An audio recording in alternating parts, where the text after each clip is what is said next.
श्री शिवाय नमस्तुभ्यम। आज सुनिए सोमवार व्रत की पौराणिक कथा। बहुत समय पहले वाशकल नामक गांव में बिंदुक नाम का एक ब्राह्मण रहता था। वह अधर्मी, दुरात्मा और महापापी था। उसकी स्त्री बहुत सुंदर थी। उसका नाम चंचुला था। वह सदा उत्तम धर्म का पालन करती थी, परंतु बिंदुक वैश्यागामी था। इस तरह कुकर्म करते हुए बहुत समय व्यतीत हो गया। उसकी स्त्री काम से पीड़ित होने पर भी सधर्म नाश के भय से क्लेश सहकर भी काफी समय तक धर्म भ्रष्ट नहीं हुई, परंतु आगे चलकर वह भी अपने दुराचारी पति के आचरण से प्रभावित होकर दुराचारी और अपने धर्म से विमुख हो गई। इस तरह दुराचार में डूबे हुए उन पति पत्नी का बहुत सा समय व्यर्थ बीत गया।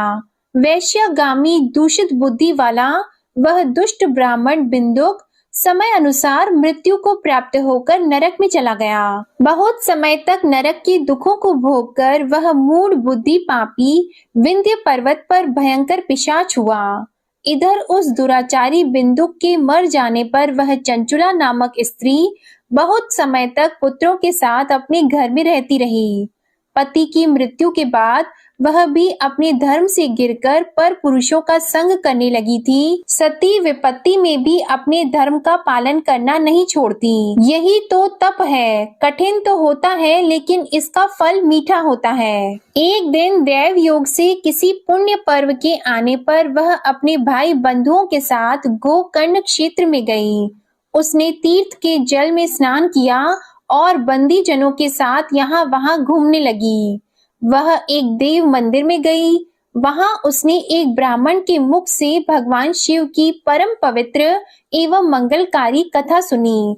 ब्राह्मण कह रहे थे कि जो स्त्रियां व्यभिचार करती हैं, वे मरने के बाद जब यमलोक जाती हैं, तब यमराज के दूत उन्हें तरह तरह से यंत्रणा देते हैं कि वे उसके कामांगों को तप्त लौह के डंडों से दागते हैं।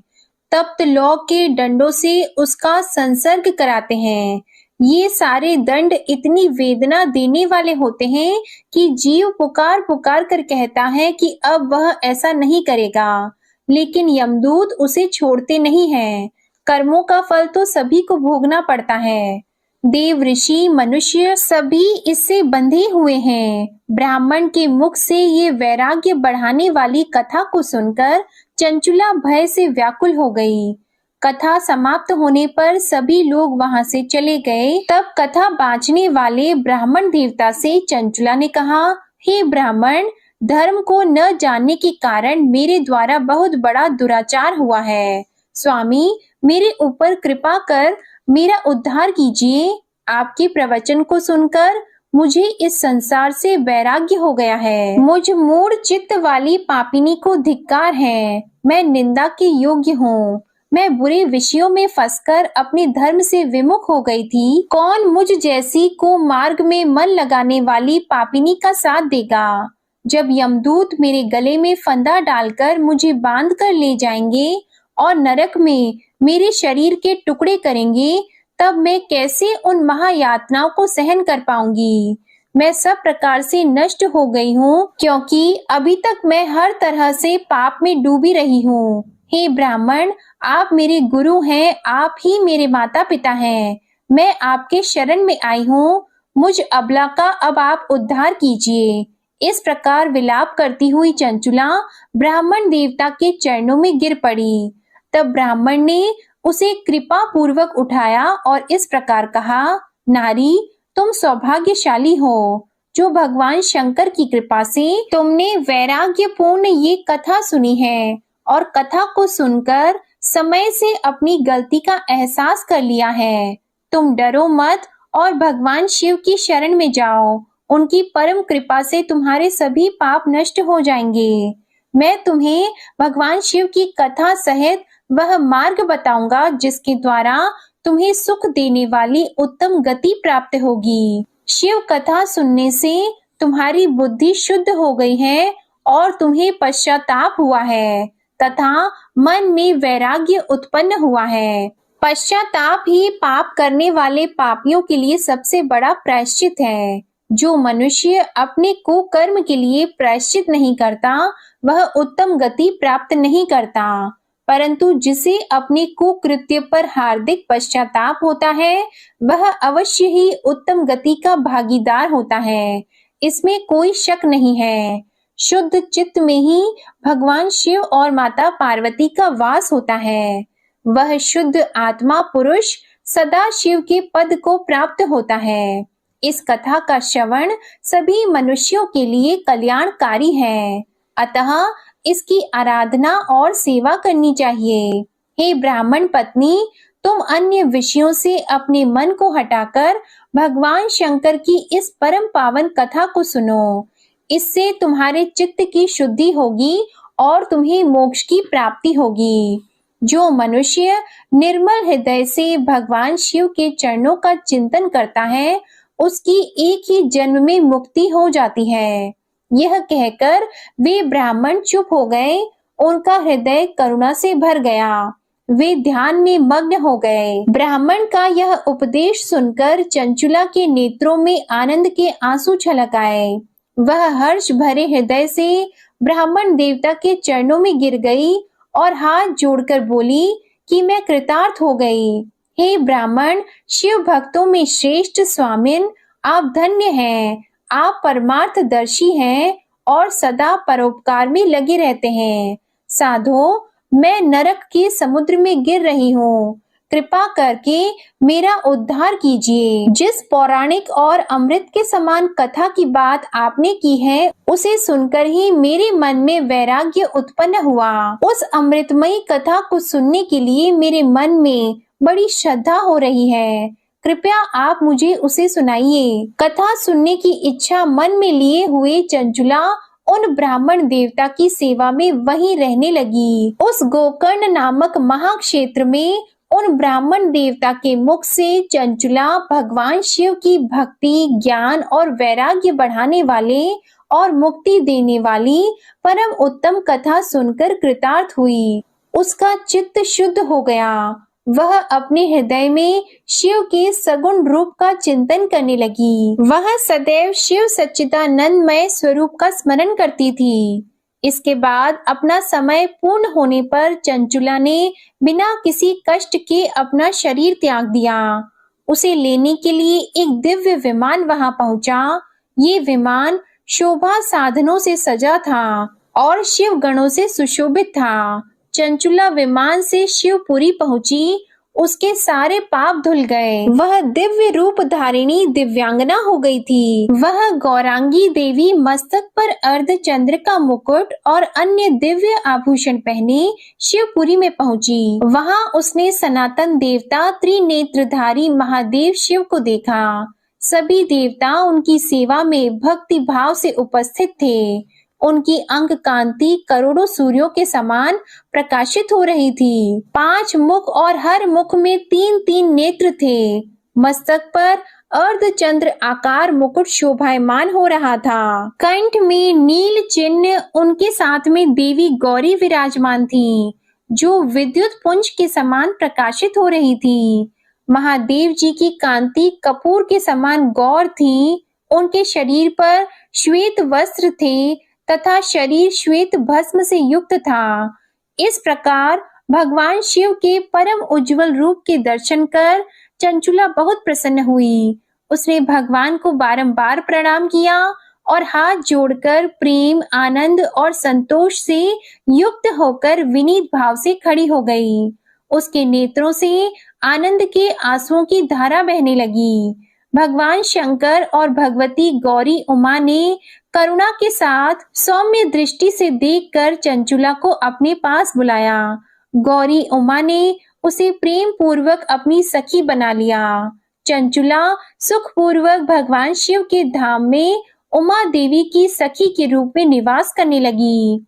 एक दिन चंचुला आनंद में मग्न उमा देवी के पास गई और दोनों हाथ जोड़कर उनकी इस स्तुति को करने लगी। हे गिरिराज नंदिनी, स्कंद माता उमा, आप सभी मनुष्यों एवं देवताओं द्वारा पूजित तथा समस्त सुखों को देने वाली हैं। आप शंभु प्रिया हैं, आप ही सगुणा और निर्गुणा हैं। हे सच्चिदानंद स्वरूपा, आप ही प्रकृति की पोषक हैं। हे माता, आप ही संसार की सृष्टि पालन और संहार करने वाली हैं। इस प्रकार सद्गति प्राप्त चंचुला देवी की स्तुति कर शांत हो गई। उसकी आंखों में प्रेम के आंसू उमड़ आए। तब शंकर प्रिया भक्त वत्सला उमा देवी ने बड़े प्रेम से चंचुला को चुप कराते हुए कहा कि सखी चंचुला, मैं तुम्हारी इस स्तुति से प्रसन्न हूँ। बोलो, क्या वर मांगती हो? तब चंचुला बोली, हे गिरिराज कुमारी, मेरे पति बिंदुक इस समय कहाँ हैं? उनकी स्थिति कैसी है, मुझे बताइए और कुछ उपाय कीजिए ताकि हम फिर से मिल सकें। हे महादेवी, मेरे पति एक शूद्र जाति वैश्या के प्रति आसक्त थे और पाप में ही डूबे रहते थे। गिरिजा बोली, बेटी, तुम्हारा पति बिंदुक पापी था। उसका अंत बड़ा भयानक हुआ। वैश्या का उपभोग करने के कारण वह मूर्ख नरक में अनेक वर्षों तक अनेक प्रकार के दुख भोगकर अब शेष पाप को भोगने के लिए विंध्य पर्वत पर पिशाच की योनि में रह रहा है और वह दुष्ट वहीं वायु पीकर रहता है और सब प्रकार के कष्ट सहता है। गौरी देवी की ये बात सुनकर चंचुला अत्यंत दुखी हो गई। फिर मन को किसी तरह स्थिर करती हुई दुखी हृदय से माँ गौरी से उसने एक बार फिर पूछा, हे महादेवी, मुझ पर कृपा कीजिए और मेरे पापी पति का अब उद्धार कीजिए। कृपा करके मुझे वह उपाय बताइए जिससे मेरे पति को उत्तम गति प्राप्त हो सके। गौरी देवी ने कहा, यदि तुम्हारा पति भगवान शिव की पुण्यमय उत्तम कथा सुने तो वह इस दुर्गति को पार करके उत्तम गति का भागी हो सकता है। अमृत के समान मधुर गौरी देवी के ये वचन सुनकर चंचुला ने दोनों हाथ जोड़कर मस्तक झुकाकर उन्हें बार बार प्रणाम किया और प्रार्थना की कि मेरे पति को भगवान शिव की कथा सुनाने की व्यवस्था कीजिए। ब्राह्मण पत्नी चंचुला के बार बार प्रार्थना करने पर शिव प्रिया गौरी देवी ने भगवान शिव की महिमा का गान करने वाले गंधर्व राज तुमरु को बुलाकर कहा, तुमरु, तुम्हारी भगवान शिव में प्रीति है। तुम मेरे मन की सभी बातें जानकर मेरे कार्यों को सिद्ध करते हो, तो मेरी इस सखी के साथ विंध्य पर्वत पर जाओ। वहां एक महाघोर और भयंकर पिशाच रहता है। पूर्व जन्म में वह पिशाच बिंदुक नामक ब्राह्मण मेरी इस सखी चंचुला का पति था। वह वैश्यागामी हो गया था। वह स्नान, संध्या आदि नित्य कर्म छोड़कर अपवित्र रहने लगा। क्रोध के कारण उसकी बुद्धि भ्रष्ट हो गई थी। दुर्जनों से उसकी मित्रता तथा सज्जनों से द्वेष बढ़ गया था। वह अस्त्र शस्त्र से हिंसा करता, लोगों को सताता और उनके घरों में आग लगा देता था। चांडालों से दोस्ती करता और वह रोज वैश्या के पास जाता था। पत्नी को त्याग कर दुष्ट लोगों से दोस्ती कर उन्हीं के संपर्क में रहता था। वह मृत्यु तक दुराचार में फंसा रहा। मृत्यु के बाद उसे पापियों के भोग स्थान यमपुरी में ले गए। वहां घोर नरकों को सहकर इस समय वह विंध्य पर्वत पर पिशाच बनकर रह रहा है और पापों का फल भोग रहा है।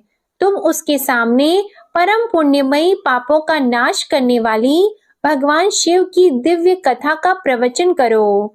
इस कथा के सुनने से उसका हृदय सभी पापों से मुक्त होकर शुद्ध हो जाएगा और वह प्रेत योनि से मुक्त हो जाएगा। दुर्गति मुक्त होने पर उस बिंदुक नामक पिशाच को तुम विमान पर बिठाकर भगवान शिव के पास ले आना।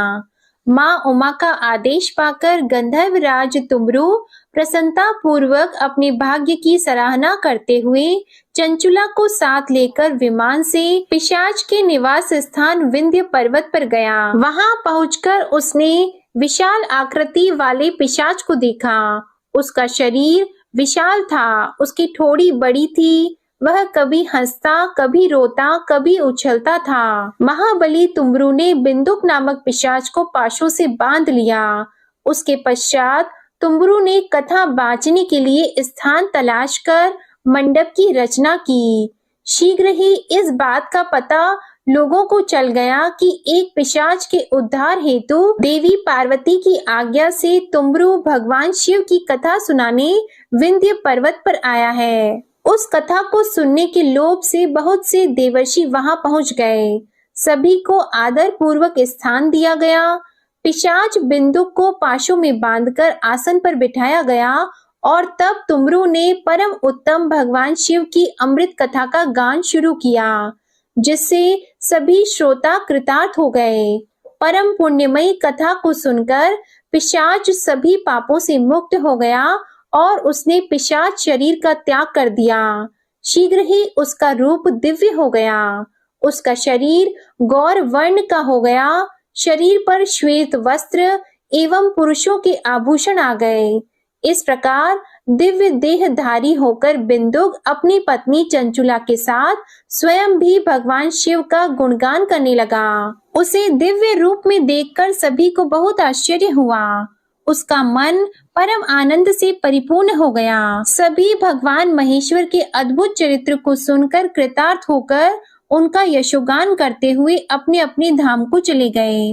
बिंदुक अपनी पत्नी चंचुला के साथ विमान में बैठकर शिवपुरी की ओर चल दिया।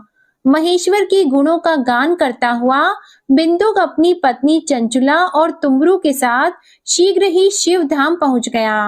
भगवान शिव देवी पार्वती ने उसे अपना पार्षद बना लिया। दोनों पति पत्नी सुखपूर्वक भगवान महेश्वर एवं देवी गौरी के श्री चरणों में अविचल निवास पाकर धन्य हो गए। बोलिए उमा महेश्वर भगवान की जय। अब सुनिए भगवान शंकर की दूसरी कथा। एक धनवान साहूकार था, जिसके घर किसी प्रकार की कोई कमी नहीं थी, परंतु उसको एक दुख था। उसका कोई पुत्र नहीं था। वह इसी चिंता में दिन और रात रहता था और वह पुत्र की कामना से हर सोमवार को शिवजी का व्रत और पूजन किया करता था। सायंकाल को मंदिर में जाकर शिवजी का दीपक जलाता था। उसके भक्ति भाव को देखकर एक समय श्री पार्वती जी ने भगवान शिवजी महाराज से कहा कि वह साहूकार आपका अनंत भक्त है और सदैव आपका व्रत और पूजन बड़ी श्रद्धा से करता है। इसकी मनोकामना आप पूर्ण कीजिए। तब भगवान शिव ने कहा कि हे पार्वती, यह संसार कर्म क्षेत्र है। जैसी किसान खेत में जैसा बीज बोता है वैसा ही फल काटता है, उसी तरह से इस संसार में जैसा कर्म करते हैं वैसा ही फल मिलता है। तब माता पार्वती ने अत्यंत आग्रह से कहा कि महाराज, जब यह आपका भक्त है और इससे किसी प्रकार का दुख है तो उसको अवश्य दूर करना चाहिए, क्योंकि आप सदैव अपने भक्तों पर दयालु हैं और उनके दुखों को दूर करते हैं। यदि आप ऐसा नहीं करेंगे तो मनुष्य आपकी सेवा व्रत क्यों करेंगे? माता पार्वती जी के आग्रह को देखकर भगवान भोलेनाथ कहने लगे कि हे पार्वती, इसके कोई पुत्र नहीं है, इसी चिंता से यह दुखी रहता है। इसके भाग्य में पुत्र न होने पर भी इसके पुत्र की प्राप्ति का मैं वर देता हूँ, परंतु वह पुत्र केवल 12 वर्ष तक जीवित रहेगा। इसके पश्चात वह मृत्यु को प्राप्त हो जाएगा। इससे अधिक मैं और कुछ इसके लिए नहीं कर सकता हूँ। यह सब बातें वह साहूकार सुन रहा था।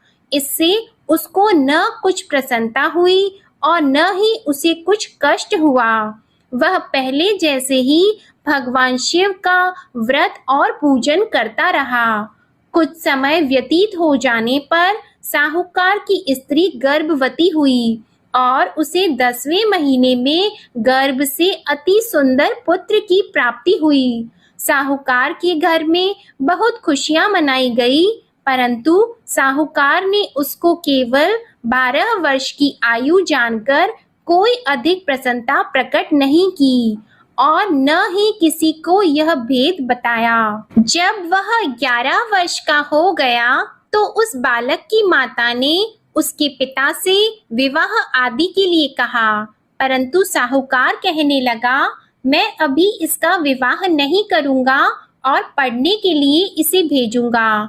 फिर साहूकार ने अपने साले अर्थात उस बालक के मामा को बुलाकर उसको बहुत सा धन देकर कहा, तुम इस बालक को काशी में पढ़ने के लिए ले जाओ और रास्ते में जिस स्थान पर भी जाओ वहां यज्ञ करना और ब्राह्मणों को भोजन कराते जाना। वे दोनों मामा और भांजा सब जगह यज्ञ करते और ब्राह्मणों को भोजन कराते जा रहे थे। रास्ते में उनको एक शहर पड़ा।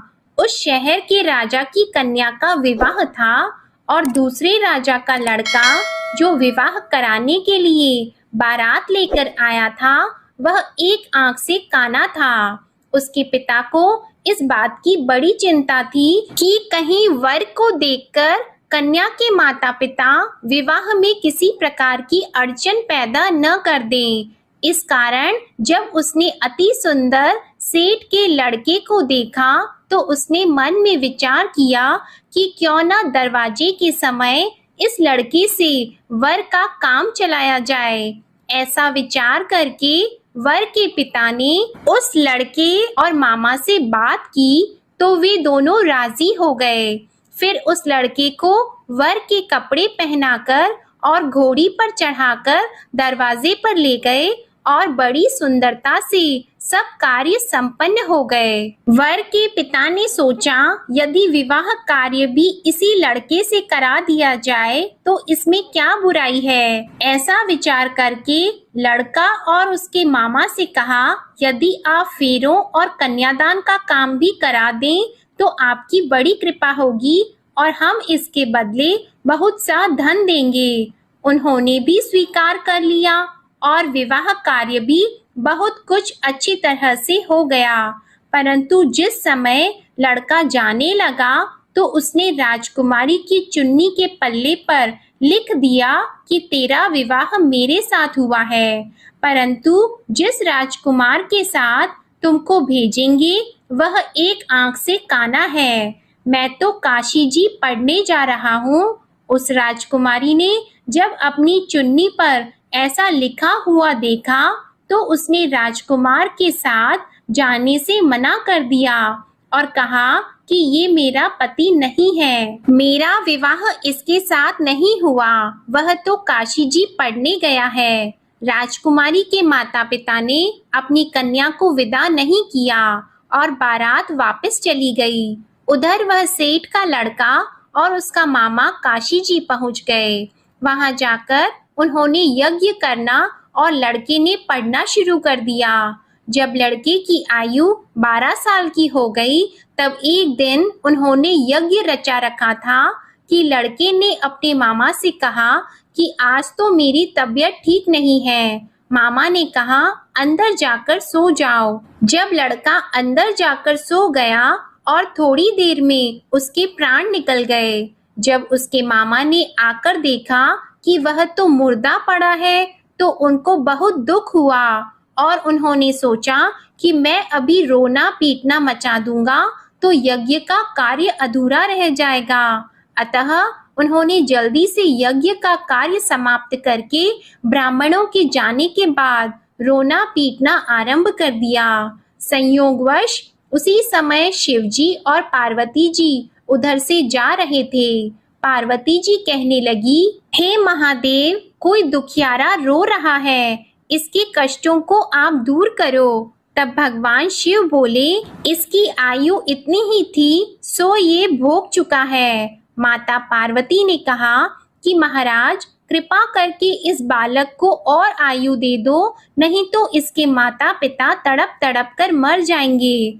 पार्वती जी के इस प्रकार बार बार आग्रह करने पर भगवान शिव जी ने उसे जीवन दान दे दिया और शिव जी की कृपा से लड़का जीवित हो गया। शिव जी और पार्वती जी कैलाश पर्वत पर चले गए। तब इस प्रकार यज्ञ करते हुए लड़का और उसके मामा अपने घर की ओर चल पड़े।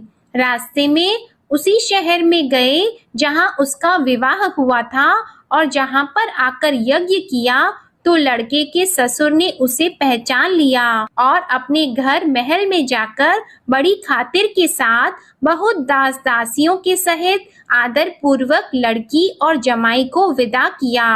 जब वह अपने शहर के निकट आए तो मामा ने कहा, मैं पहले तुम्हारे घर जाकर सबको खबर करता हूँ। उस समय लड़के के माता पिता अपने घर की छत पर बैठे हुए थे और उन्होंने यह प्रण कर रखा था कि यदि हमारा पुत्र सकुशल घर आएगा तो राजी खुशी नीचे उतरकर आ जाएंगे, नहीं तो छत से गिरकर अपने प्राण खो देंगे।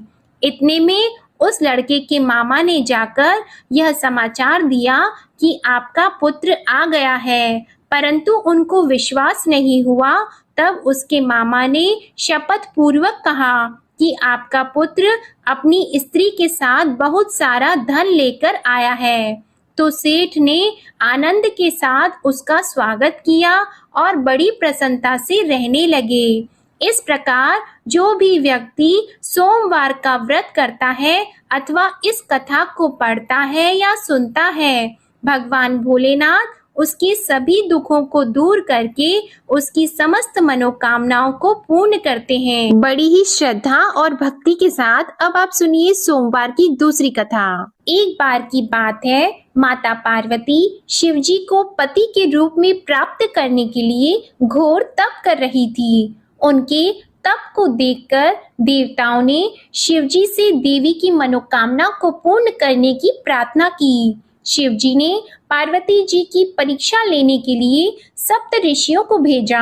सप्त ऋषियों ने शिवजी के सैकड़ों अवगुण गिनाए, पर पार्वती जी को महादेव जी के अलावा किसी और से विवाह मंजूर नहीं था। तब शंकर जी ने स्वयं पार्वती जी की परीक्षा लेने की ठानी। तब भगवान शंकर स्वयं प्रकट हुए और पार्वती जी को वरदान देकर अंतर्ध्यान हुए। इतने में पार्वती माता जहाँ तप कर रही थी, वहीं पास में तालाब में मगरमच्छ ने एक लड़के को पकड़ लिया।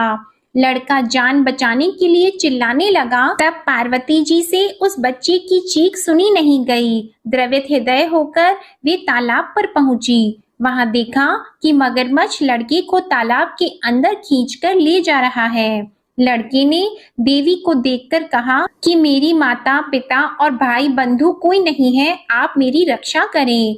तो पार्वती जी ने कहा कि मगरमच्छ इस लड़के को छोड़ दो। मगरमच्छ बोला, दिन के छठे पैर में जो मुझे मिलता है उसे मैं अपना आहार समझकर स्वीकार कर लेता हूँ, यह मेरा नियम है। ब्रह्मदेव ने दिन के छठे पहर में इस लड़के को भेजा है, तो मैं इसे क्यों छोड़ूं? पार्वती जी ने विनती की कि तुम इसे छोड़ दो, बदले में तुम्हें जो चाहिए वह मुझसे कहो। तो मगरमच्छ बोला, एक ही शर्त पर मैं इसे छोड़ूंगा। आपने तप करके महादेव जी से जो वरदान लिया है, यदि उस तप का फल मुझे दे दो तो मैं इसे छोड़ दूंगा। पार्वती जी तुरंत तैयार हो गईं। उन्होंने कहा, मैं अपने तप का फल तुम्हें देने को तैयार हूँ, लेकिन तुम इस बालक को छोड़ दो। मगरमच्छ ने समझाया, सोच लो देवी, जोश में आकर संकल्प मत करो। हजारों वर्षों तक जैसा तप किया है वैसा देवताओं के लिए भी संभव नहीं है। उसका सारा फल इस बालक के प्राणों के बदले चला जाएगा। पार्वती जी ने कहा, मेरा निश्चय पक्का है, मैं तुम्हें अपने तप का फल देती हूँ, तुम इसको जीवन दे दो। मगरमच्छ ने पार्वती जी से तप दान करने का संकल्प करवाया। तप का दान होते ही मगरमच्छ का देह तेजी से चमकने लगा और वह बोला, हे पार्वती, ये देखो, तप के प्रभाव से मैं तेजस्वी बन गया हूँ। तुमने जीवन भर की पूंजी एक बच्चे के लिए व्यर्थ कर दी। चाहे तो अपनी भूल सुधारने का एक मौका और दे सकता हूँ। तब पार्वती जी ने कहा, हे ग्राह, तब तो मैं पुनः कर सकती हूँ, किंतु यदि तुम इस लड़के को निगल जाते तो इसका जीवन वापस नहीं मिल सकता था। देखते ही देखते वह लड़का अदृश्य हो गया और मगरमच्छ भी लुप्त हो गया। पार्वती जी ने विचार किया, मैंने तप तो दान कर दिया है, अब पुनः से तप आरंभ करूंगी। पार्वती जी ने फिर से तप करने का संकल्प किया। भगवान सदाशिव फिर से प्रकट होकर बोले, हे पार्वती, भला अब क्यों तप कर रही हो? तब पार्वती जी ने कहा, प्रभु, मैंने अपने तप का फल दान कर दिया है। आपको पति रूप में पाने के संकल्प के लिए मैं फिर से वैसा ही घोर तप करके आपको प्रसन्न करूंगी।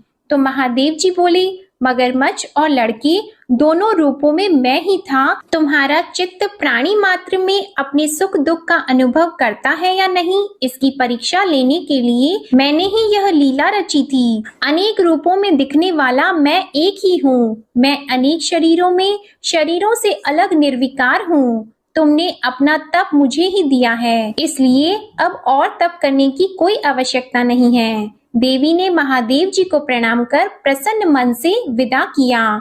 प्रेम से बोलिए भगवान शंकर और माता पार्वती की जय। अब आप सुनिए तीसरी कथा।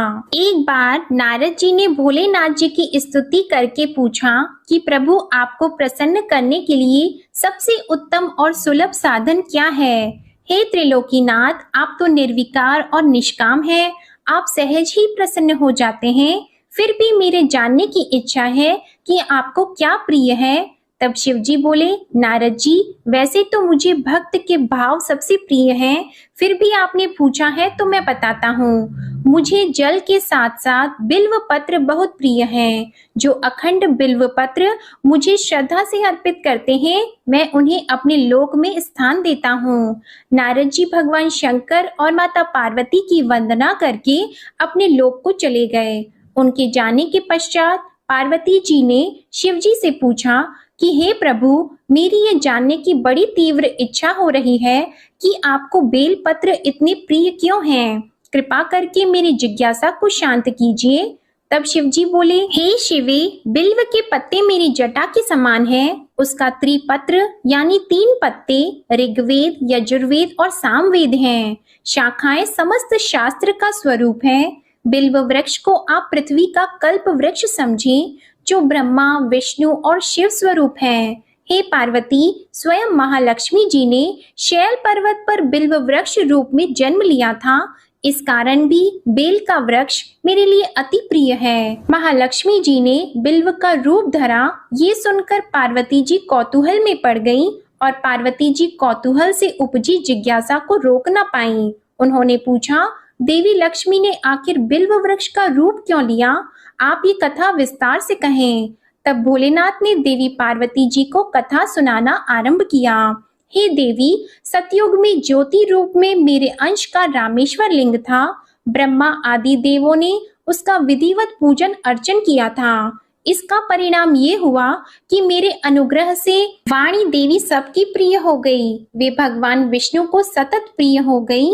मेरे प्रभाव से भगवान केशव के मन में वाग देवी के लिए जितनी प्रीति उत्पन्न हुई, वह स्वयं लक्ष्मी जी को नहीं भाई। लक्ष्मी देवी का श्री हरि के प्रति मन में कुछ दुराव पैदा हो गया। वह चिंतित और रुष्ट होकर चुपचाप परम उत्तम श्री शैल पर्वत पर चली गईं। वहां उन्होंने तप करने का निश्चय किया और उत्तम स्थान का चयन करने लगी। महालक्ष्मी ने उत्तम स्थान का निश्चय करके मेरे लिंग विग्रह की उग्र तपस्या प्रारंभ की। उनकी तपस्या कठोरतम होती जा रही थी। हे परमेश्वरी, कुछ समय के बाद महालक्ष्मी जी ने मेरे लिंग विग्रह से थोड़ा ऊर्ध्व में एक वृक्ष का रूप धारण कर लिया। अपने पत्तों और पुष्प द्वारा निरंतर मेरा पूजन करने लगी। इस तरह महालक्ष्मी जी ने लाखों वर्षों तक घोर आराधना की। अंततः उन्हें मेरा अनुग्रह प्राप्त हुआ। मैं वहां प्रकट हुआ और देवी से इस घोर तप की आकांक्षा पूछकर वर देने को तैयार हुआ। महालक्ष्मी जी ने मांगा कि श्री हरि के हृदय में मेरे भाव से वाग देवी के लिए जो स्नेह हुआ है वह समाप्त हो जाए। तब शिव जी बोले, मैंने महालक्ष्मी जी को समझाया, श्री हरि के हृदय में आपके अतिरिक्त किसी और के लिए कोई प्रेम नहीं है। वाग देवी के प्रति उनका प्रेम नहीं अपितु श्रद्धा है। यह सुनकर लक्ष्मी जी प्रसन्न हो गईं और पुनः श्री विष्णु के हृदय में स्थित होकर निरंतर उनके साथ विहार करने लगी। हे पार्वती, महालक्ष्मी के हृदय का एक बड़ा विकार इस प्रकार दूर हो गया। इस कारण हरिप्रिया उसी वृक्ष रूप में सर्वदा अतिशय भक्ति से भरकर यत्न पूर्वक मेरी पूजा करने लगी। हे पार्वती, इसी कारण विश्व का वृक्ष, उसके पत्ते, फल, फूल आदि मुझे बहुत प्रिय हैं। मैं निर्जन स्थान में बिल्व वृक्ष का आश्रय लेकर रहता हूँ। बेल वृक्ष को सदा सर्व तीर्थ में एवं सर्व देवमय मानना चाहिए। बिल्व पत्र, बिल्व फूल, बिल्व वृक्ष अथवा बिल्व काष्ठ के चंदन से जो मेरा पूजन करता है वह भक्त मेरा अति प्रिय है। बिल्व वृक्ष को शिव के समान ही समझो। वह मेरा शरीर है जो बिल्व पर चंदन से मेरा नाम अंकित करके मुझे अर्पण करता है। मैं उसे सभी पापों से मुक्त करके अपने लोक में स्थान देता हूँ। हे देवी, उस व्यक्ति को स्वयं लक्ष्मी जी भी नमस्कार करती है जो मेरा पूजन करते हैं। जो बिल्व मूल में प्राण छोड़ता है उसको रुद्र देह प्राप्त होता है और ऐसे मनुष्य पर सदैव ही माता लक्ष्मी की कृपा रहती है और साथ ही साथ भगवान नारायण की कृपा भी उन पर सदैव बनी रहती है। प्रेम से बोलिए भगवान शिव और माता पार्वती की जय। अब सुनिए गणेश भगवान की कथा। एक साहूकार था, उसके घर रोज एक ब्राह्मणी रोटी लेने के लिए घर आती थी। घर के अंदर घुसते ही पोल के ऊपर गजानन जी का मंदिर था। वह गणेश जी को रोटी का एक कौर हमेशा भोग लगाती थी। बहुत दिन हो गए। गणेश जी महाराज ने कहा कि यह मुझे हमेशा भोजन करवाती है, मुझे इसे कोई ना कोई उपहार जरूर देना चाहिए। गणेश जी एक दिन उसके थाली में हीरे मोती भर देते हैं। ब्राह्मणी तो थाली लेकर अपने घर आ गई और साहूकार से रोटी लेने के लिए आना बंद हो गई।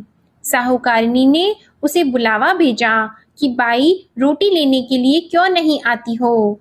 ब्राह्मणी ने कहा कि मुझ पर गणेश जी प्रसन्न हो गए, बहुत वर्ष तक रोटी लेने के लिए आ गई लेकिन अब नहीं आऊंगी। साहूकारनी मन में बहुत नाराज हुई और गणेश जी से कहा कि आप ब्राह्मणी के ऊपर प्रसन्न हुए परंतु मुझ पर प्रसन्न नहीं हुए। तब गणेश जी की मूर्ति हटाकर उसने बाहर फेंक दी। इधर सेठ जी की दुकान में धंधा पानी बंद हो गए। एक दिन सेठ जी की नजर पोल के मंदिर पर गई तो सेठानी जी को पूछा कि गणेश जी कहाँ गए। तो साहूकारनी ने कहा कि ऐसे गणेश जी का क्या करें जो ब्राह्मणी पर तो प्रसन्न हो गए लेकिन हमारे ऊपर प्रसन्न नहीं हुए। इस कारण मैंने तो गणेश जी को हटाकर फेंक दिया है। तब सेठ जी ने कहा कि यह तुमने क्या किया, मेरा तो व्यापार और धंधा चलना बंद हो गया है। गणेश जी तुमने कहाँ फेंके हैं, जल्दी बताओ, मैं उन्हें वापस लेकर आता हूँ।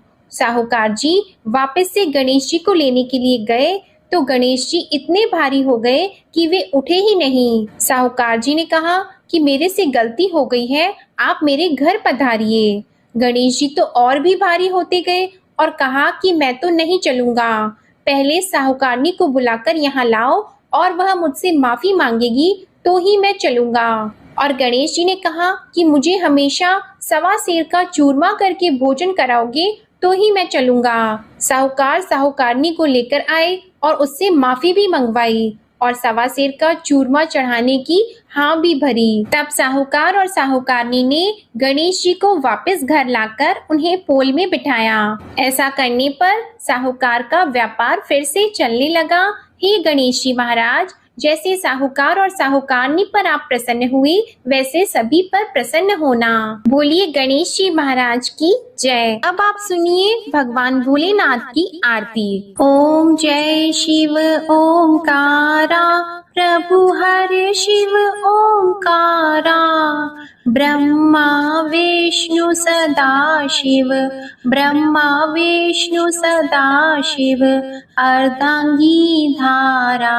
ओम जय शिव ओमकारा, एकानन चतुरानन, पंचानन राजे, स्वामी पंचानन राजे, हंसासन गरुड़ासन, हंसासन गरुड़ासन, वृषवाहन साजे। ओम जय शिव ओमकारा, दो भुज चार चतुर्भुज, 10 भुज अति सोहे, स्वामी 10 भुज अति सोहे।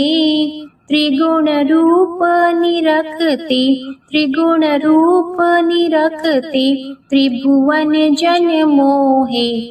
ओम जय शिव ओंकारा। अक्षमाला वनमाला मुंडमाला धारी, स्वामी मुंडमाला धारी। त्रिपुरारी कंसारी, त्रिपुरारी कंसारी, करमाला धारी। ओम जय शिव ओंकारा। श्वेतांबर पीतांबर बाघंबर अंगे, स्वामी बाघंबर अंगे। सनकादिक गरुणादिक, सनकादिक गरुणादिक, भूतादिक संगे। ओम जय शिव ओंकारा। कर की मध्य कमंडल चक्र त्रिशूलधारी, स्वामी चक्र त्रिशूलधारी। सुखकारी दुखहारी, सुखकारी दुखहारी, जगपालनकारी। ओम जय शिव ओंकारा।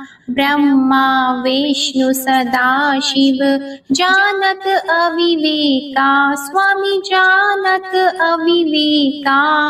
प्रणवाक्षर में शोभित, प्रणवाक्षर में शोभित, ये तीनों एका। ओम जय शिव ओंकारा। त्रिगुण स्वामी जी की आरती जो कोई नर गावे, स्वामी जो कोई नर गावे। कहत शिवानंद स्वामी, कहत शिवानंद स्वामी, मन वांछित फल पावे। ओम जय शिव ओंकारा।